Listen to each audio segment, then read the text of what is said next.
Welcome to On the Moneyline, a podcast by MMA Play 365. I'm Newsome and I'm here after the 1 week break to break down UFC Perth. We are in the land down under in Australia. I always love these Australian cards. They're always stacked. They're always packed full of outstanding fights.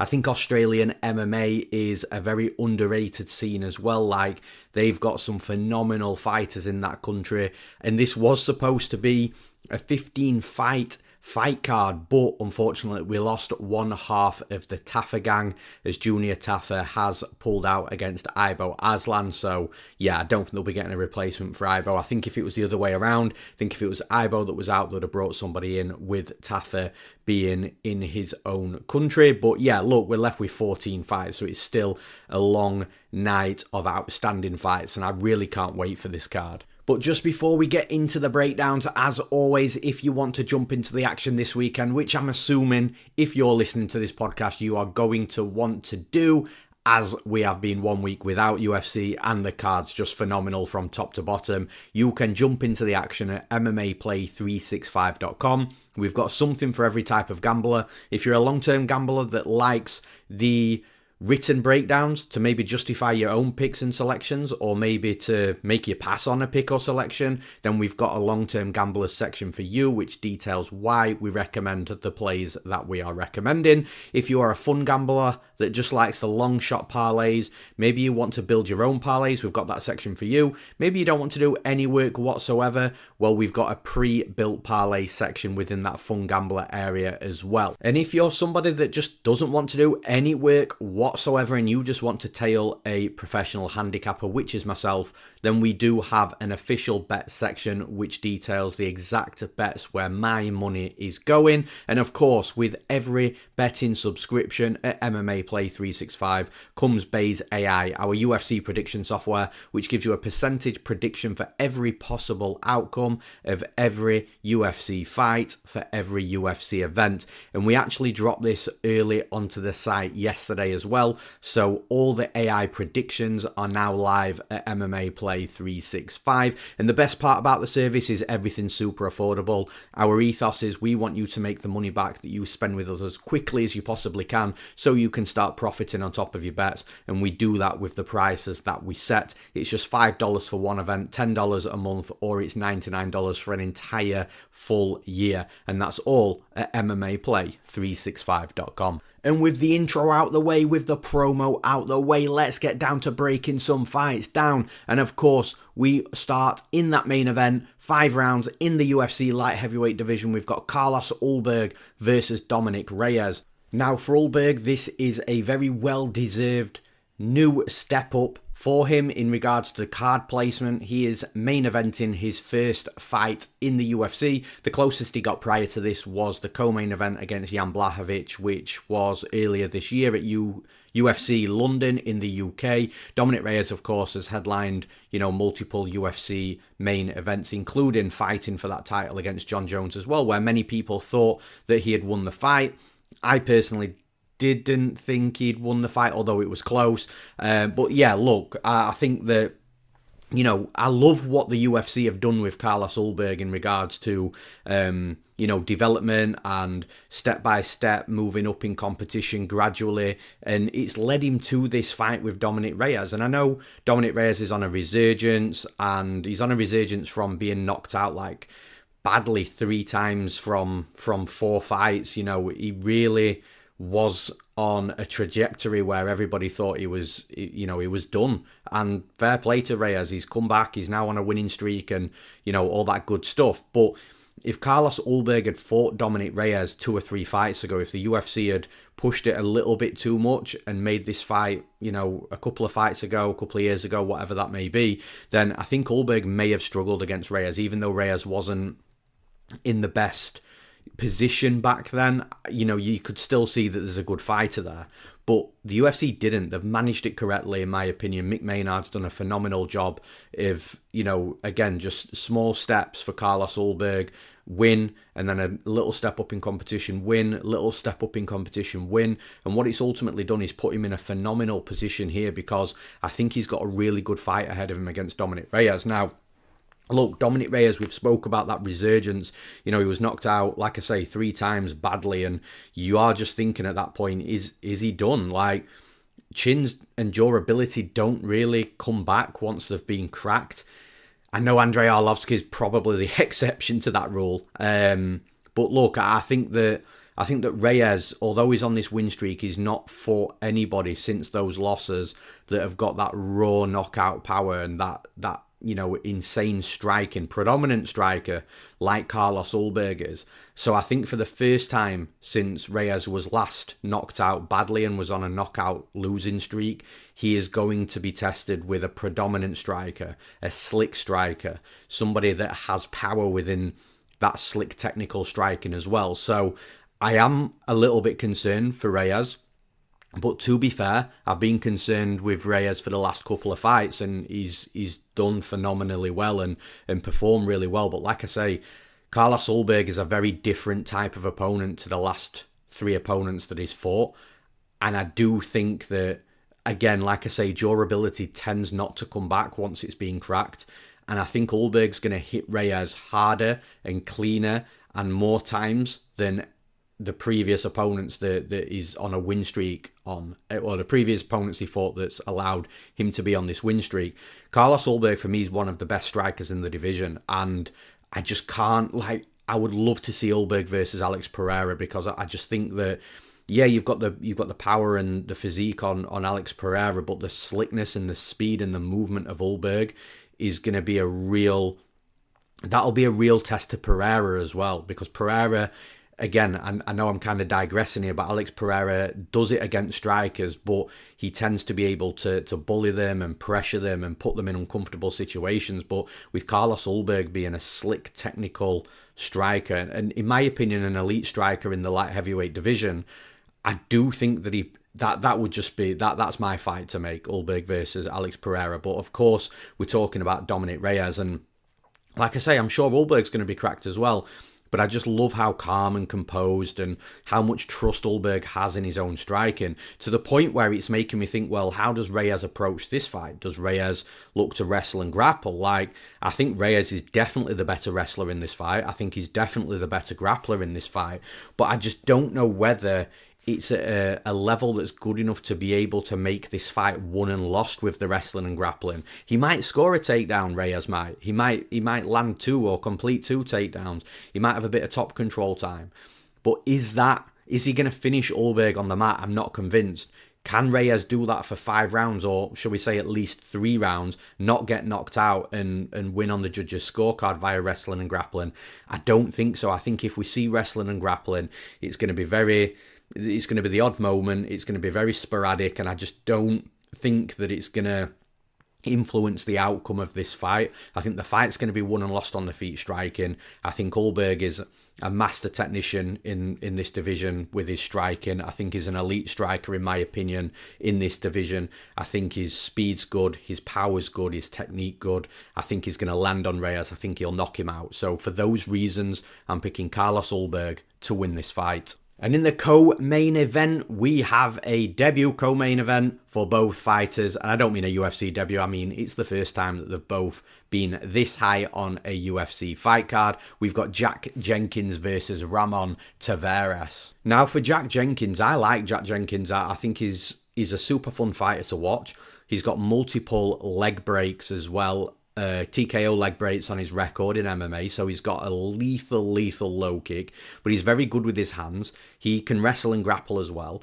Now, the only thing that I will say is I feel like, and this is just my opinion, I feel like we've seen roughly where the ceiling is right now for Jenkins. Now, of course, it can develop, and he can go on a win streak with developing from fight to fight, where he's just surging through the improvements in his game in every aspect, and we've seen it a million times before. The one that always comes to my mind is like Jan Blachowicz, who at one point was closer to getting cut from the UFC than he was to even getting in the rankings, and then he became a UFC champion later down the line. So obviously, there's been a couple of those situations, and they are rare, but it just shows that there is possibility. So there is a possibility of Jenkins, going through that ceiling that I'm sort of painting a little bit right now for him.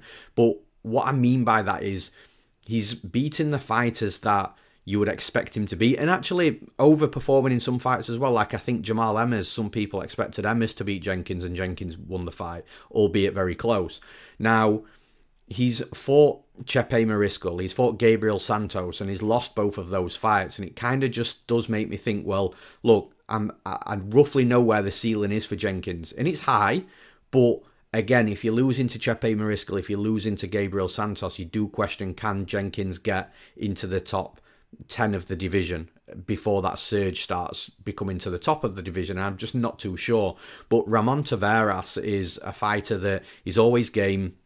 He's super aggressive, predominant striker, will come forwards, will get in your face. But I just feel here that Taveras does fall into that category of fighters that Jenkins should beat. And even this style of Taveras being very aggressive and in your face, trying to put pressure on your opponent, I think that plays into Jenkins as well. Where Jenkins is going to get stuck is like that Chepe Mariscal type of fight. And I know that was a freak injury, and it likely doesn't happen again if you fought 100 times. But Chepe Mariscal started to clinch up with Jenkins after he realised that Jenkins was the better striker, using his strength, going to the wrestling, because he can wrestle. This is Chepe Mariscal I'm talking about, trying to drag him down to the mat and just making it ugly and gritty. But I don't think Taveras has got that about him. I think Taveras will, even if he's getting chewed up and getting beat up on the feet a little bit, I think he'll still try and sit down on his punches and put trust in himself that he's going to land something that's going to knock Jenkins out, or at least hurt him to be the start of the finish, or to steal rounds, drop him, steal a round and move on to the next. But I just don't think that that's going to be at a very high percentage probability. I think that Jenkins is going to be the better technical striker here. I think Taveras may have the power on his side, but I think, again, the technique on Jenkins is good. Also, these low kicks as well. With Taveras being predominantly a striker, that leg's going to be there to consistently and constantly being kicked, and I think Jenkins will go to it. When Jenkins is chewing up the leg, I think the leg will eventually get hurt. Maybe there's another TKO stoppage on the leg, you never know. But worst case, if for Jenkins there isn't a stoppage with those low kicks, I think it will seriously disable Taveras's offensive output in this fight. I think that he'll struggle to then sit down on the punches, because you'll need that lead leg for the, to be heavy on, to sit down on the punches. And I think Jenkins will slowly start to take over the fight then. Maybe if he can't get a finish, he'll get a comfortable decision. But I think if the legs hurt of Taveras and there's not a leg kick TKO, I think it'll allow Jenkins to put hands on Taveras when, again, he's struggling with movement and speed, and therefore the defence drops a little bit as well, and suddenly there's so much going on for Taveras to think about. I think Jenkins might end up finding his TKO on the feet with the hands rather than with the low kick. So, yeah, look, I think it's a good fight for Jenkins. I think he's a level above Taveras. I think it's going to be a super fun fight. Jenkins has definitely got to mind his P's and Q's. Like, he can't sleep on Taveras. He can't come in here and think, okay, well, I'm going to walk through him. But I don't think Jenkins is that type of fighter with that arrogance anyway. I think that he'll come in here knowing that he's got a job to do, respect what Taveras has got. Again, just like I say, just mind his P's and Q's and chew him up. So for those reasons, I'm picking Jack Jenkins to win this fight. And in the next fight, we've got an interesting fight here between Jimmy the Brute Crute versus Ivan Erslan. So Jimmy Crute's a fighter that I just root for. Like, I really like Jimmy Crute. I think his styles is super interesting. Like, he's got good striking. He's got a good striking background as well. His grappling is super underrated. His wrestling is probably the area that I think that could potentially be the difference between him going on massive win streaks in the UFC and not. But that's not saying it's bad wrestling. I just feel that if he could blend the striking into the wrestling, that'll help the grappling, where Jimmy Crute is clearly levels above a lot of the fighters that he fights. And then I suppose the one knock that I would have on Crute is maybe the cardio.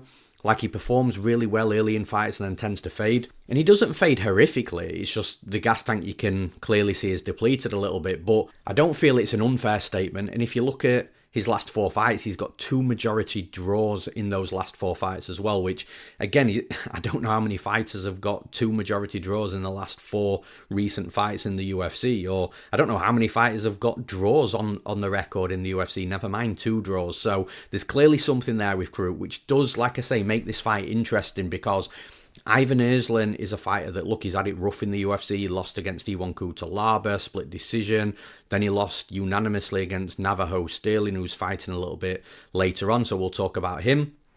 And now he's got Jimmy Crute, and honestly, I think it's a rough fight for Erslan, but what gives him that opportunity is if he can survive early moments against Jimmy Crute, and Jimmy Crute does fade, he does tire in this fight, then if that happens, Erslan can potentially look to take over late. But then again, Erslan expends a lot of energy as well, and he's not like a cardio machine or anything. So I kind of feel with this fight, both fighters are going to be outputting, volume and activity, and there's going to be wrestling and grappling moments early in this fight, to the point where I don't think anyone's going to have like a cardio upside later in the fight, which is why I'm leaning towards Jimmy Crute, because I think from a technical striking perspective, Ivan Erslan's got the power here. I think he's got the hammer power, but Jimmy Crute, I think, is the better technical striker. I think Crute's going to be the better grappler as well. The wrestling's going to be interesting because Erslan is powerful, he is strong, and he does have some wrestling as well, but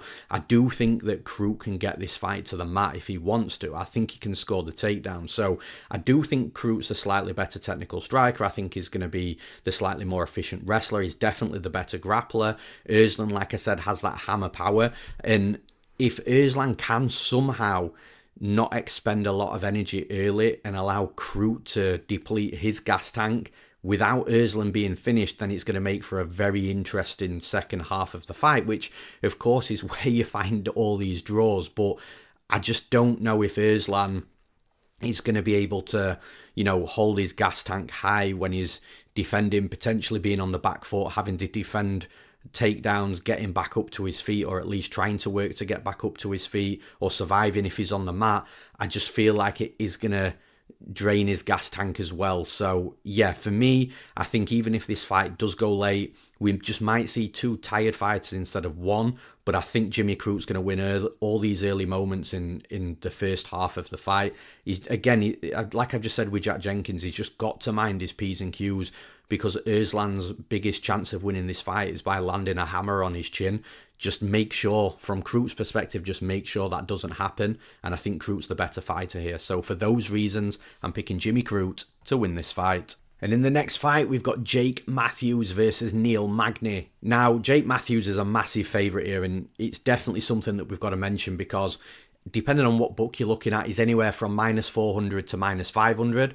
And honestly, it's these spots with Jake Matthews that you've got to be very careful from a betting perspective. And bear in mind, we've got a lot of data on Jake Matthews because he's been fighting in the UFC for years. Now, admittedly, it does look like he's turned a corner. But again, how many times have we said this over the years when he's on a win streak? And what tends to happen is Matthews will lose a couple of fights, and then he'll be, people will be talking, okay, well, Matthews isn't good and he shouldn't be a favourite in these spots, and then he's not a favourite because the market is reflecting that on the betting line.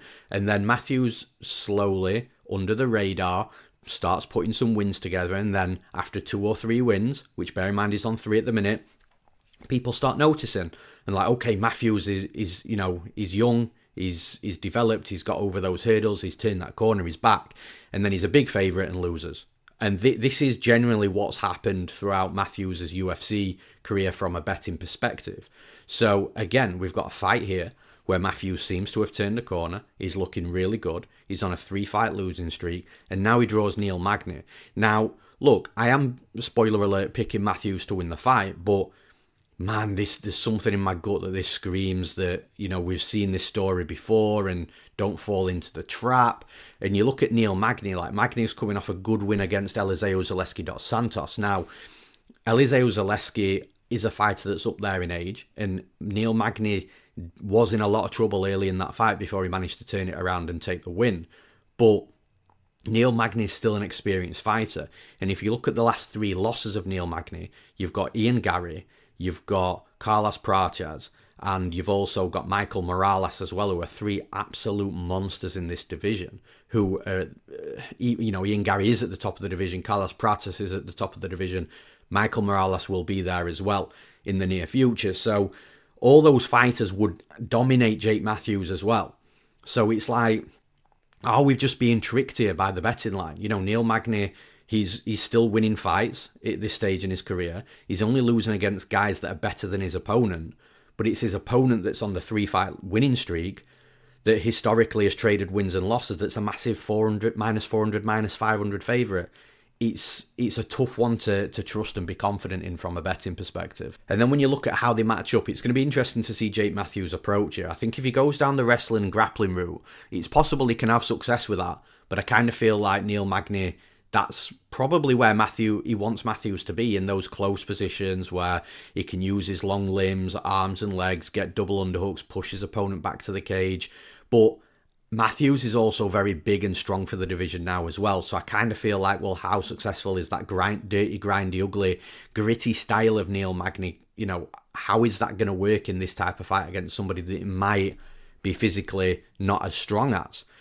And that's where Magny does normally beat these vets. Then when you look at the striking, Jake Matthews, again, like, he's going to have to get on the inside, but Magny's going to be tall and long. He's going to be able to strike from the outside. But how long can he be on the outside before Matthews does start finding his way inside? But then we have seen Matthews be low volume before, and if he's low volume here, then Magny's going to probably pull away with a split decision maybe. So, yeah, I just feel like it's a closer fight than... It's definitely a closer fight, in my opinion, than the book is and the markets are saying. But I do think Matthew, you know, I've got to go with the physicality, the youth, the form, the fact that there's a fighter in Jake Matthews that's looking like he's in his prime versus Neil Magny, who is still performing but is not in his prime anymore. And yeah, look, it's a tough one, as you can tell from the tone of my voice. I'm going to be picking Jake Matthews to win. I think he'll get the job done. I don't think you can...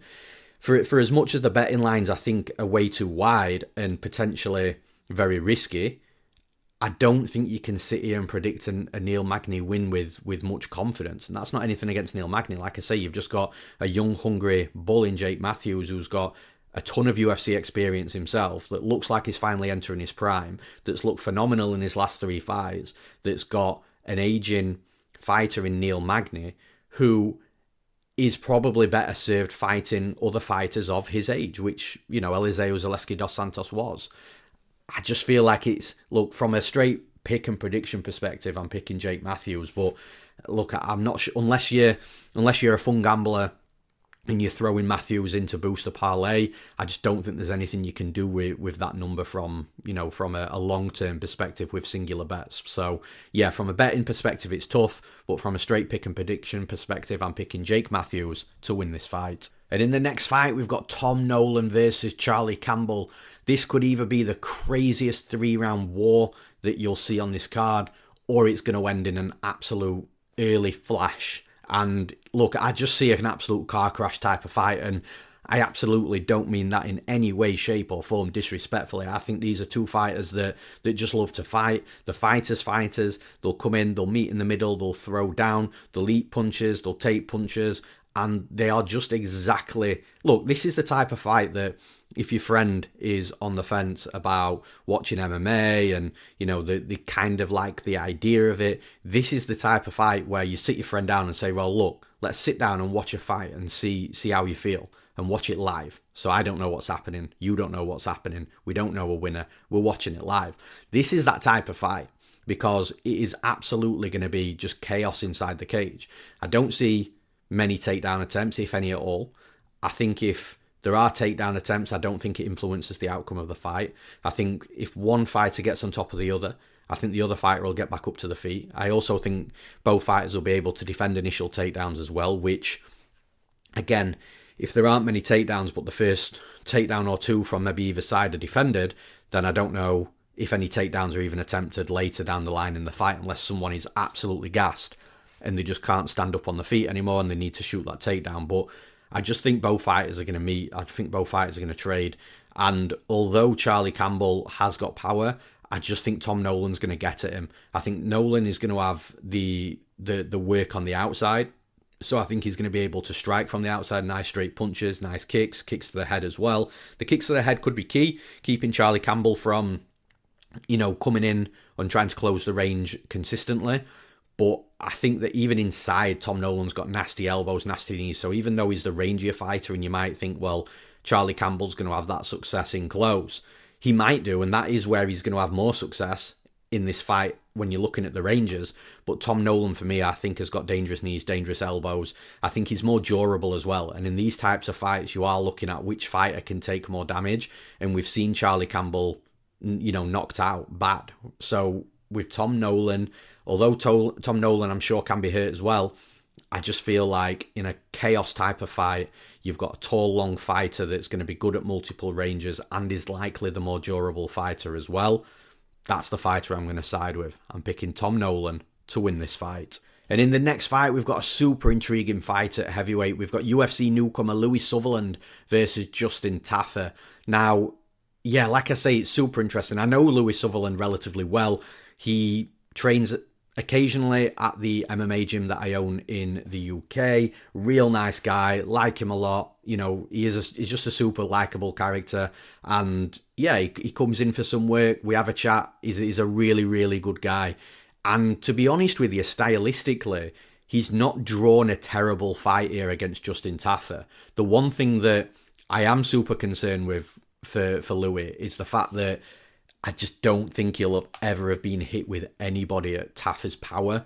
And on the big stage, under the bright lights in the UFC, on your UFC debut, in the opponent's backyard as well, where he's going to be getting all the noise and he's the one with this super crazy dangerous power, that's what worries me for Louie Sutherland. But if Louie can get past that power or just cover up well and, try and not let anything through. One of Louie's aspects of his game that I really like for this fight is the grind, the clinch, the grind, pushing his opponents back to the cage, doing just enough for the referee not to separate the fighters, and then momentarily level changing down to the legs, changing the levels, trying to get a quick takedown, and then maybe the opponent gets back up and Louie still sticks to them. It's that type of performance and that game plan that if Louie can hit and get off the ground running here, then Tafa's going to get very frustrated. You're going to hear the frustration from the crowd. It's also going to deplete the gas tank of Tafa, where the punches will come a little bit slower. They'll come a little bit lighter as well. I mean, I'm not sure how light those punches, those hammers of fist can actually come, but naturally if your cardio and your gas is low, then the power is depleted a little bit, the speed is definitely slower, and it's that type of fight that I think Louie could actually get here and win. And I'd be very shocked if Louie's game plan here was to come in here and try and set the cage alight and try and knock Tafa out. I mean, that'd be unbelievable if he actually did do that, in regards to unbelievably, insanely amazing for me to watch. But I just don't think that's going to be the game plan. I've got a funny feeling Louie's game plan here is going to be to just get through this fight with a win at any cost. He'll likely have a 4-fight contract. That tends to be how the UFC operate. If somebody comes in for a debut fight, they sign into a contract. It's not single fight deals.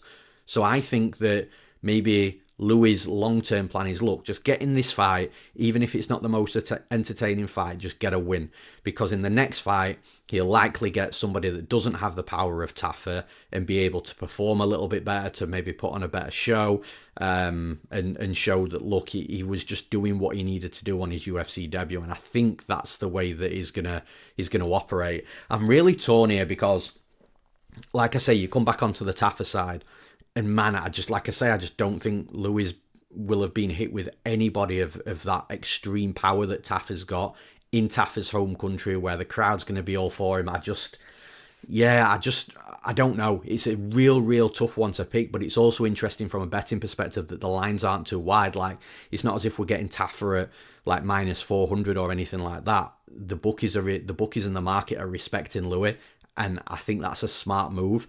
I think the line is probably roughly where it should be, but look, I'm going to take a flyer on Louie here. I think if Louie can avoid the big punch and getting knocked out, I think he's got the exact type of style to really frustrate and grind Tafa and just get that win by all means necessary. So yeah, for those reasons, I'm going to pick Louie Sutherland to win this fight. And in the next fight, we've got Navajo Stirling versus Rodolfo Bellato. Now, we've got to start with Bellato's last fight against Paul Craig, because you're going to have so many... If you're somebody that's listening to this podcast and you like to listen to other MMA podcasts as well, you are absolutely going to hear crazy things about Bellato, and maybe it's crazily true, who knows. The only person that's going to know is Bellato. And basically what I'm talking about, in his last fight against Paul Craig, he was hit with an illegal upkick, and then he sort of looked at the ref to say that's illegal, and then his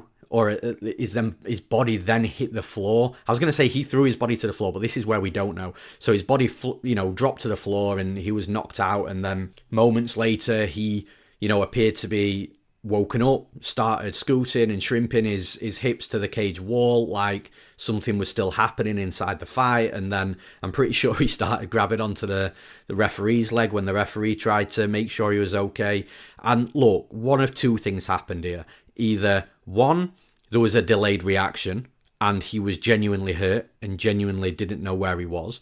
Or two, this guy is the biggest actor we've ever seen in the UFC or even in MMA, or I don't know, it's crazy. If Bellato wasn't knocked out and he knew what he was doing and he was faking that is probably the craziest thing that I've ever seen in MMA in my life. Bear in mind, I work in other aspects of this sport. I go to regional events most weeks. I've watched UFC and the bigger promotions for probably the last up to 15 years. That moment, if Bellato has faked that is the craziest thing that I've ever seen in this sport, and I've seen some shit, right? So it almost leads me to think I'm going to give him the benefit of the doubt, and maybe people give me shit for that, and maybe I'm naive, but I just don't believe a fighter. And look, a lot of people are going to be listening to this podcast and you won't know a fighter personally. Yeah, you might have, been to an event, you might have met a fighter and said hello, and that's great, but most people won't know a fighter. I know many, many fighters very personally, and these fighters have different mindsets, like bulletproof mindsets. And for me, I just don't believe that a fighter at this level would actually fake that. And delayed reactions can happen as well. Look at what happened when Edson Barboza knocked out Burgos. He hit Burgos, and then it was 2 or 3 seconds after, Burgos then, it was a really delayed reaction. Go back and watch Edson Barboza and Burgos if you don't know what I'm talking about. Delayed reactions with knockouts can happen, and I'm kind of leaning towards that for Bellato. Like I say, it's not relevant for this fight, but I just thought I'd cover it. Everyone's going to be talking. That's going to be one of the main talking parts of this card, and you're going to be seeing that video all week as well. So that's basically my take on what happened. But look, Navajo Stirling. So Navajo Stirling is a very different opponent for Rodolfo Bellato. Stirling's a relatively sized favourite here as well. Probably the lines maybe could be a little bit closer. I kind of feel though that Stirling is or has a knockout in his locker and waiting, because when he came to the UFC, I think that people thought he was going to spark Tuco Tokos out, which I did as well. And then in his last fight, I think people expected a knockout there as well. People expected Stirling to come into the UFC and start slamming crazy knockouts everywhere. And he hasn't. He's won 2 unanimous decisions, which actually from a fighting perspective, that's six rounds that he's got of UFC experience now, and that's gonna, at his age as a prospect, that's absolutely invaluable. But I think the knockouts are gonna start coming, and it wouldn't shock me here if Bellato was got at. I mean, look, I hope Otieri almost got at Bellato, so I think that Bellato can be got at. Yeah, is this stocky, stern, metal-looking dude that looks like he's durable and nothing can get at him. But, I hope Otieri almost got at him. So I think Navajo Stirling can as well. I think this might be the fight where Stirling finds that knockout we've all been expecting. I think Bellato's going to be game in this fight. And again, Stirling's got to mind his P's and Q's. But where does Bellato actually take this fight? Does he try shooting on Stirling? Well, look, there's a possibility of him being able to have some success on top of Stirling, but to get at Stirling, you've got to go through the ranges. And I think that Stirling's going to be cracking everything straight down the middle. And if Bellato does get close, it's going to turn to uppercuts up the middle. It's going to turn to knees up the middle. It's going to turn to elbows in close. And I just feel that Bellato is probably going to try and come in close, maybe to get a hold of Stirling once or twice, get hit with something, be a little bit hesitant, stick on the outside a little bit longer than what he wants to, and then potentially get chewed up. So that's how I'm kind of seeing this fight. But I do think Stirling's going to have a standout performance here. So for those reasons, I'm picking Navajo Stirling to win this fight.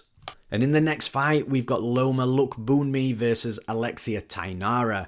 Now, when I first started looking into this fight, I was very interested in Lookboonmee being the underdog here. I thought, well, Lookboonmee is a legit striker from the Thai circuit, and she's a fighter that's developing her MMA game. She's been in the UFC much longer than Thainara. Even the wrestling, the grappling, coming from...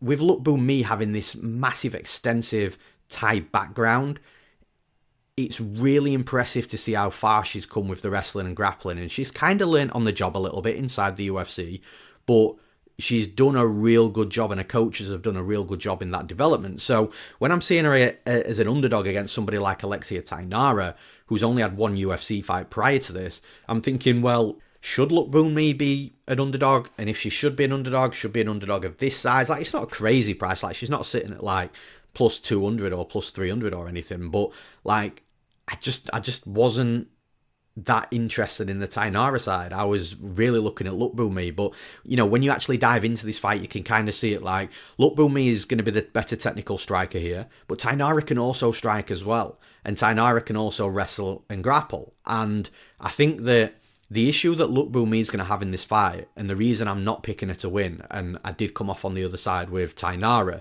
is the size. I think Thainara is a big, strong, aggressive fighter, whereas Lookboonmee is very small. She's very, sleek. She'll look to be super technical and try not to get into these, physical exchanges with fighters, because she probably does come off short more often than not. But Thainara, I think, is the size and the aggression are going to play a massive factor in this fight. And yeah, Thainara might get chewed up a little bit on the feet while she's moving forwards, but Lookboonmee is only going to be able to be successful on the back foot for so long. And if Thainara gets a hold of Lookboonmee, I think we're going to see a massive size and physical discrepancy in this fight. And ultimately, although I think that Lookboonmee is the better technical striker, I think Thainara will be super efficient with the forward pressure and the aggression and, the strength inside the clinch. And I know the clinch is where Lookboonmee likes to work, but if she's getting out muscled by an opponent, it's going to be very difficult for Lookboonmee to have a ton of success here. And then if Lookboonmee looks to try and take Thainara down, well, you're taking down a fighter that appears, at least on, pre-fight, is going to be, physically more imposing. And Thainara's got a good grappling game as well. So where Lookboonmee's had success wrestling, grappling, it's tended to be against the fighters or the opponents that aren't predominant wrestlers and grapplers. And I'm not saying Thainara is a predominant grappler, although, she's got a lot of submission wins. I think Thainara's all-round game's good, but I just don't think Lookboonmee's going to have the success on the feet that she thinks she might have. And I don't know how much success she's going to have with the wrestling and grappling here because of the size physically. So I actually think that because of the size and physicality, and it's not often we say this because normally skill, speed, skill and speed can, outwork most opponents stylistically. It's not often where I'm sitting here and I'm saying, well, actually the physicality of a fighter I think is just going to play a big factor in this fight. But this is one of those occasions. So for those reasons, I'm picking Alexia Thainara to win this fight. And in the next fight, we've got Jonathan Micallef versus Oban Elliott. Now, from a betting perspective, this is the one that I want to talk about a little bit because I've mentioned it before, and I know I mentioned it to the subscribers that pay for the betting content within MMA Play 365. And this is a clear market overcorrection / recency bias type of fight. And I'm going to explain that on the podcast for those that, there might be somebody listening to this that's still learning the betting game, or there might be people that are very aware of the betting game and just like to know about these types of spots. So, look, Jonathan Micallef goes in there and his UFC debut is an underdog against Kevin Josias, who, by the way, is no longer with the UFC. Micallef puts on a dominant performance and schools Kevin Josias. When I actually said, if you go back and listen to my prediction of that fight on that episode of the podcast. I haven't gone back myself, but I've pretty much recall myself saying, I think this is a horrible fight for Jonathan Micallef against Kevin Jousset. Turns out I was very wrong. But what happened was, Micallef went in there and he basically just had one weapon. He was just firing from a southpaw stance. He was just firing his kicks to the body, to the body, to the body, to the body, constantly, kick after kick after kick. And yeah, he did add a couple of other strikes in there. You know, it's a fist fight as well. But for the most part, it was just kick after kick after kick. And like, some people can sit there, and including me, and be like, how did Kevin Jousset not make any in-cage adjustments to that? But if you hadn't planned for those amount of kicks being slammed at you constantly, and then your body's getting chewed up of it, and then you need to be careful in case one of these kicks go from body range up to the head or down to the legs, and it does prevent a little bit of a strange problem. But it also showed that Micallef actually, you know, at least from what we saw, is quite one-dimensional within the striking, or at least very heavy on the legs, shall we say. But anyway, so Micallef's gone into that fight. He's the underdog, and he wins convincingly against Kevin Jousset. Then you get Oban Elliott on the other side. Oban Elliott in his last fight was like a minus 500, minus 600 favourite against Coe, and ends up getting absolutely dominated. So you've now got a fight where the market is panicked because a massive underdog has won against Oban Elliott, and it's basically saying he shouldn't have been that big of a favourite, which he shouldn't have done. But it's overcorrected to the point where, look, if Micallef hadn't fought Jousset and Elliott hadn't fought Coe, Elliott would be the minus 500 favourite in this fight. And yeah, that would have been wide as well.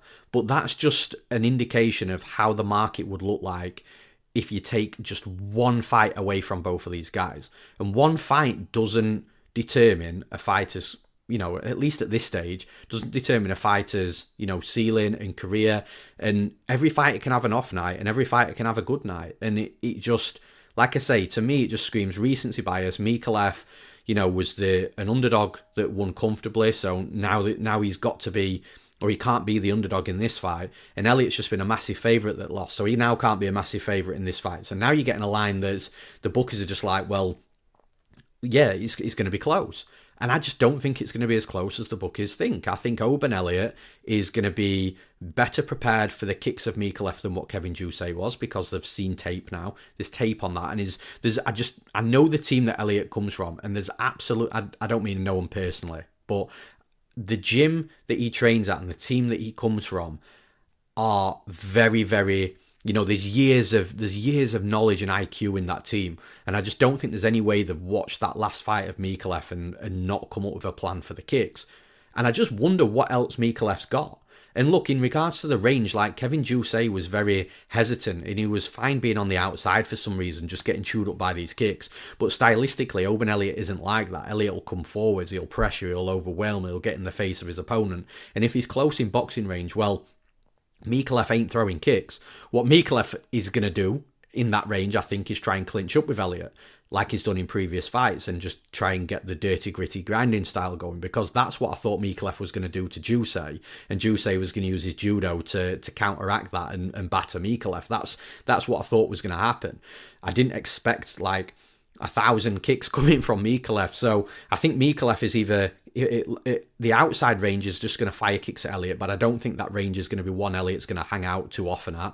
I think Elliott's going to come into range, and that way Micallef will get what I thought he was going to get going in his last fight with the clinch work. But Oban Elliott's a decent MMA wrestler. I think he could get the takedowns on Micallef if Micallef does start clinching up with him. So I think that Elliott, again, he's got to be smart. He can't sit on the outside. He's not going to have everything. He's not going to have everything his way in this fight. Like, Micallef is a good fighter, but I just think Oban Elliott's going to get through the holes and the gaps that Micallef will have in his game, and be able to look really good in doing so. Right the wrongs from the last time out with the fight that, you know, everybody thought he should have won it, like minus 400, minus 500. I think it was around that line anyway. I'm sure he was a big favourite, but right the wrongs from last time and get the win back here. So for those reasons, I'm picking Oban Elliott to win this fight. And in the next fight, this is a fight I'm super interested in. I think low-key, look, if you like grappling, and specifically grappling, but the wrestling into grappling, the submission wrestling game, then you're going to love this fight. We've got Andrei Petroski versus Cam Rowston. Now, the reason it's super interesting is because both fighters are predominantly grapplers.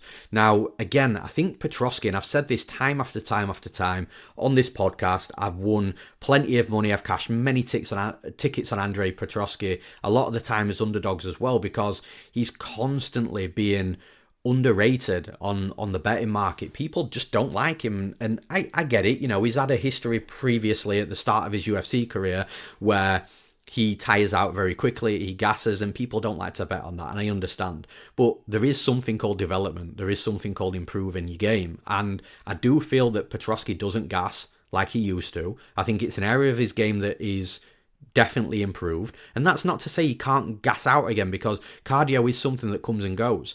Like, for me, for example, when I'm injured and I don't get to do any exercise for 3 to 4 weeks and I start doing exercise again, then yeah, I'm much more tired than what I was before I had the injury or the illness, before I stopped exercising. So cardio is something that comes and goes, so you can never say, well, he's not going to gas out again. But this dude's in the gym all the time, he's competing all the time, so I'm assuming it's the cardio is something that he's just fixed.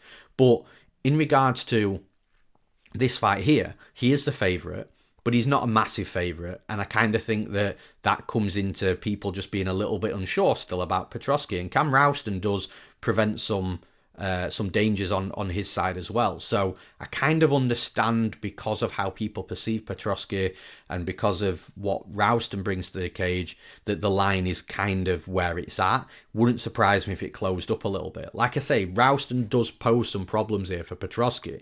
So the problems that he poses is Rowston's tall, he's long, and he likes firing at range. So I'm going to talk about this in the next fight as well, actually. He's one of these fighters that loves to kick at range, but then loves to get takedowns. And it's kind of a conflict in styles between your striking and where you're really successful in regards to your grappling, because normally, you're striking, you want to be the hands, getting close, land some punches in boxing range, so then you're there for a perfect entry into your takedown. But you shouldn't really be shooting takedowns from the outside, from kicking range, because you're going to be too far out, the opponent's going to see it coming, and the success rate on your takedowns is going to be very low because of it. So Cam Rowston has got that type of style, but where the problem comes for Petroski is actually not Cam Rowston getting on top of Petroski. It's actually the kicks at range. Like, Petroski can be quite flat-footed. The head movement isn't quite that. Like, the striking's good. Like, is able to compete at this level in the UFC with his striking, but it's not his predominant style, and he still has gaps and holes in it. And I think Rowston can really hurt Petroski from the outside, if I'm being honest. Petroski's got to keep his hands up. He's got to consistently be working to get into the boxing range and do it safely. Because inside boxing range, Petroski's got power as well, man. The dude's stacked. But then he's also got the takedown entries perfect as well when he's in that boxing range. But then one could also argue that Rowston on the other side won't mind Petroski closing the distance for him into that boxing range, because then he'll be able to find takedowns. So this is where the fight gets really interesting. From a grappling perspective, it's as simple as this. I think Petroski's a level above Rowston. Rowston's got good grappling, he's got submissions. I get that he's a good grappler, but Petroski's a legit grappler under Daniel Gracie and that team at the gym in Philly. Daniel Gracie has got other fighters like Sean Brady, Pat Sabatini.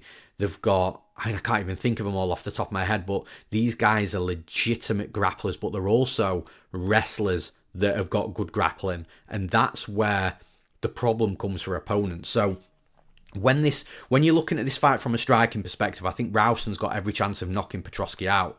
But I wouldn't be surprised if Petroski hit Rowston inside the boxing range either. But where I think Petroski is going to separate himself is within the wrestling. I think if anybody gets on top here, it's going to be more likely to be Petroski than Rowston. We've seen Petroski's defensive wrestling is difficult to take down, is difficult to deal with.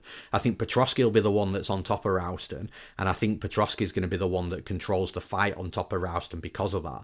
I think he's going to be a better topside grappler than Rowston is a defensive grappler, and that's where the difference is going to be, in my opinion, in this fight. So the striking is going to Look, if I'm saying an overall favourite for the striking, I would go Rowston, but I just wouldn't be surprised if Petroski did land something inside his boxing range. But I think the fight is going to play out a lot with the grappling, and Petroski's the better wrestler, so he's going to be the one that's more likely on top, and that's the way I'm leaning with this fight. So for those reasons, I'm picking Andrei Petroski to win this fight. And in the next fight, we've got Colby Thicknesse versus Josias Musasa. Now, both fighters had very lackluster UFC debuts, and this happens with a lot of fighters more often than you think. Even good fighters can have a really bad UFC debut. Sometimes the UFC debut jitters are real, and I don't hold it against any fighter. I can't imagine what it must be like to work hard for something all your life. And when I say work hard, like, again, it comes to, do you know UFC fighters? Have you seen how they train and how they operate? Like,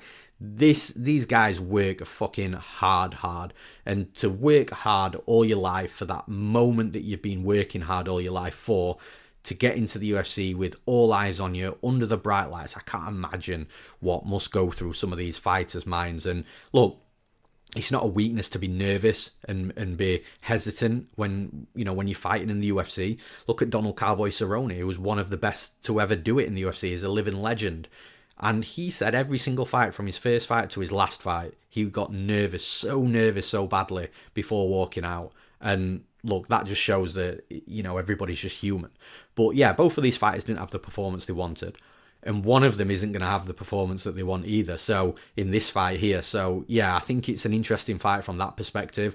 Now, coming on to what I've just been saying about Cam Rowston, Colby Thicknesse is quite similar. He's got the kicks from the outside that likes to get inside to get takedowns, but it kind of doesn't work because, again, it's a conflict of style between your striking and your wrestling/grappling. So, yeah, again, I said this for Thicknesse's UFC debut when he fought Topuria. And I'm not talking about Topuria, champion Topuria. I'm talking about his younger brother who also made his UFC debut. And yeah, look, it was a problem there as well, because when Thicknesse did actually want to get into boxing range to maybe think about a takedown, he was getting cracked by the big power puncher inside of that boxing range. Shock. And look, Thicknesse did get hit more than you'd want him to. He did get dropped hard as well. So you can see that the dude's actually got some durability and got a chin, because he did get up and recover very quickly. So Thicknesse has definitely got that on his side. But you never want to rely on durability and toughness inside a cage. But I know that with some fighters, their biggest trait is toughness and durability, which is never the trait the biggest trait that you should want as a fighter inside of MMA and inside the UFC specifically. And Thicknesse isn't like that. Thicknesse does have a good game. It's just that he is young enough to still have that good durability on his chin. So yeah, like I say, Thicknesse has got a decent striking game. He can pick on the outside, and when he does get inside, he can get takedowns, and he's a decent grappler.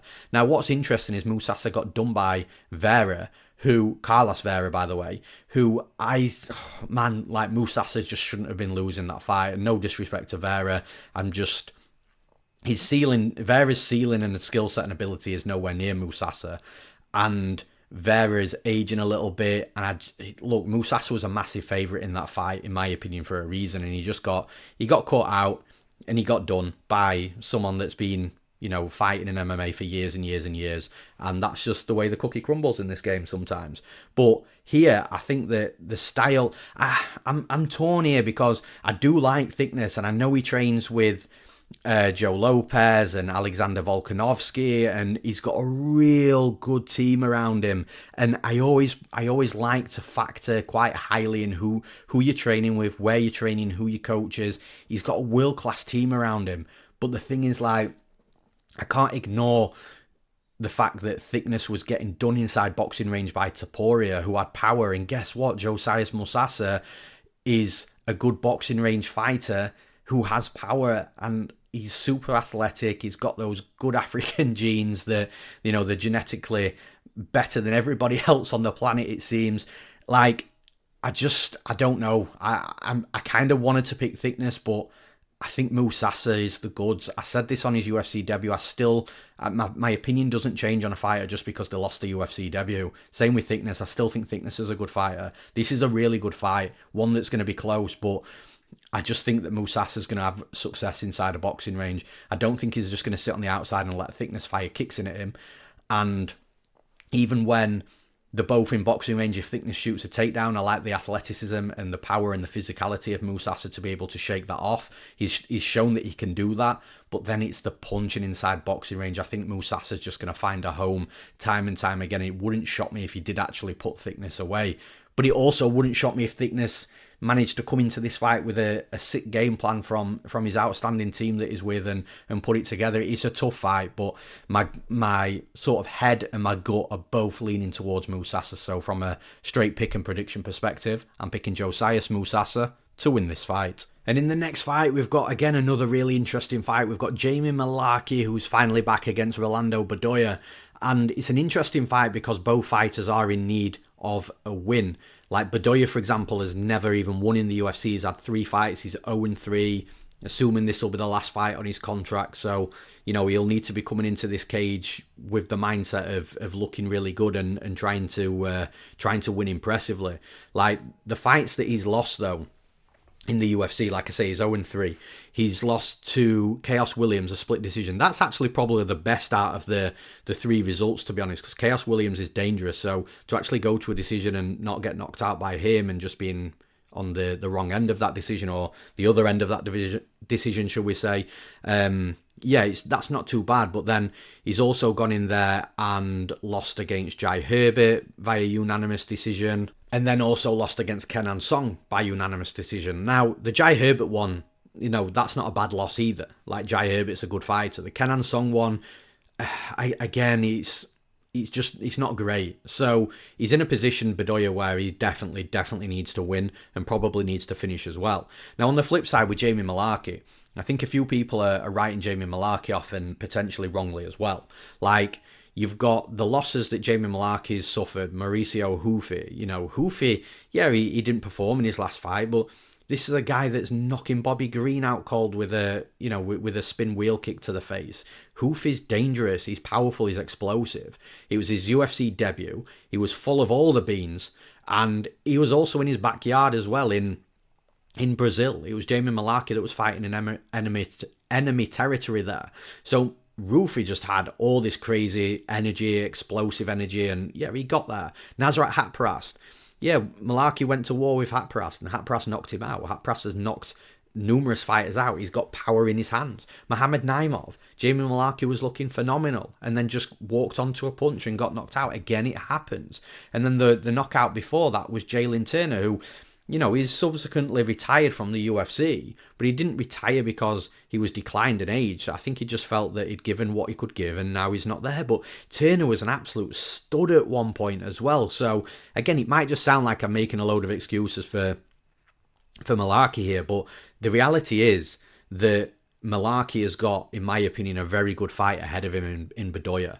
Like, if Mullarkey's durability is actually cracked, then I'm sure we'll see it, but I just don't think you can be confident that Bedoya's going to come in there and knock Mullarkey out when Mullarkey's getting knocked out by the likes of Houfi, Haqparast, Naimov, Jalen Turner. Like, Bedoya isn't any of those guys or close to that. So I actually think this is a good fight for Jamie Mullarkey to come back.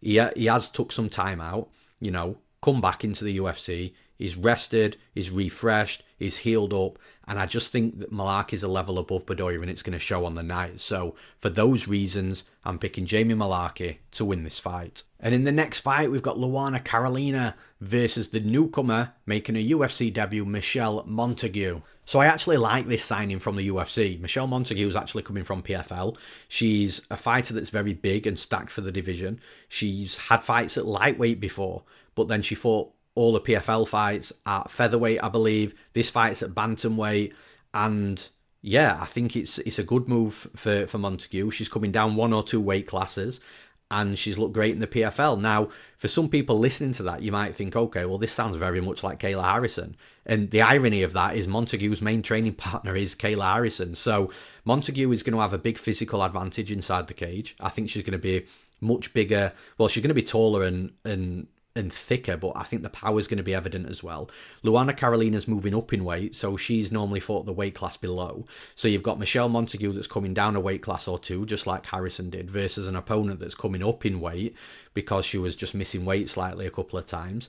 And I think we're going to see a clear discrepancy again in that size, that strength, and that power.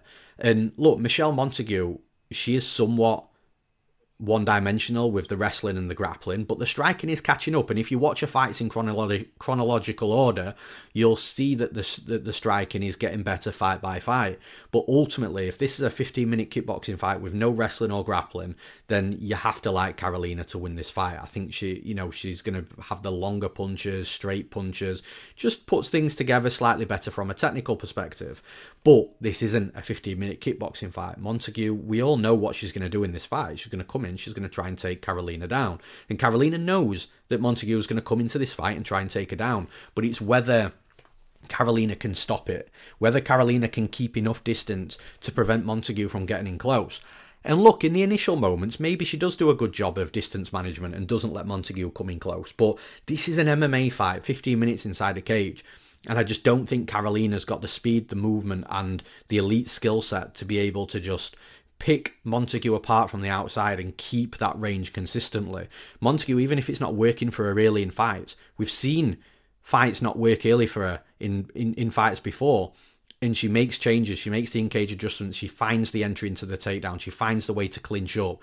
And once she does, I think she's going to rag Carolina. I think she's going to take her down. Carolina's been taken down plenty of times in the UFC previously. She's been taken down by predominant strikers. So what's going to happen here when she's being got a hold of by a good wrestler and a grappler who's coming down 1 or 2 weight classes? I think Montague's going to have a way with her. I think she's going to take her down. I think she's going to find her back, and I think she's going to find the submission.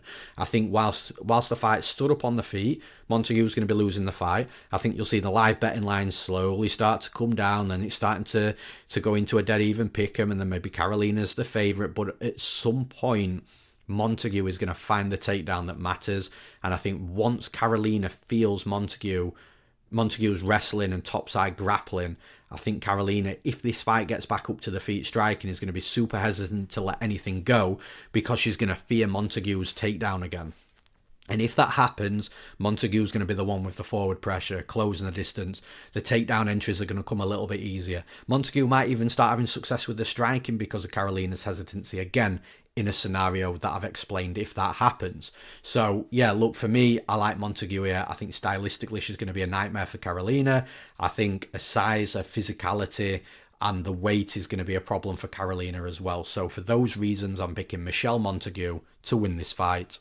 And in the final fight to break down, this fight, I think is, I just don't know. I think this fight is just going to be super entertaining to watch. I'm not sure of what quality it's going to be, but the fight itself, I just don't see it not putting a smile on everybody's face. We've got Brando Pericic versus Alexia Ellison. Now, this is a fight at heavyweight. Both fights, in my opinion, at least from the tape I've watched, outside of the UFC, seems to be somewhat low level.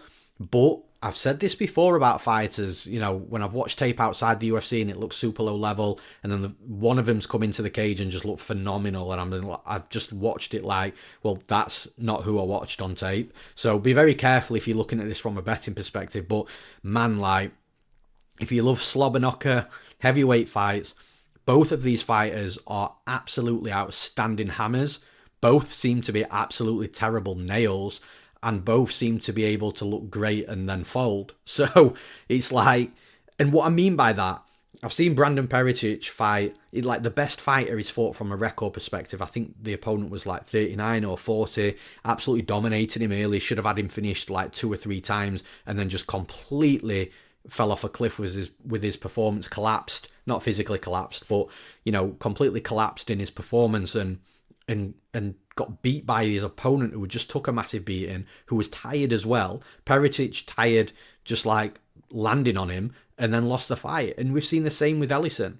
Ellison's been in a fight, looking great, looking like, one of the fights I was watching, I'm thinking, man, this guy looks sharp, he looks good, firing his punches, doing well everywhere else, but then suddenly just absolutely collapses and gets finished. And it's honestly, it's crazy. It's absolutely crazy. I just don't see any way where this fight's not fun. But from an analysis perspective, I mean, I don't know what you really want from me. I don't know really what you want me to say. Both fighters could knock each other out, and both fighters could absolutely fold after looking great. It wouldn't shock me to see one of these fighters come out the blocks looking unreal, not get a finish and then fold. But then it also wouldn't shock me if one fighter came out looking unreal, and then the opponent, and then ended up folding, then the opponent ended up looking unreal, and then he folds, and then the initial guy that started looking good ends up looking good again. Like, honestly, I just don't know what to expect. If you're wanting some real detailed analysis on both fighters, then you're not going to get it from this place, because I just don't think the detailed analysis is going to fill you with any sort of confidence at all.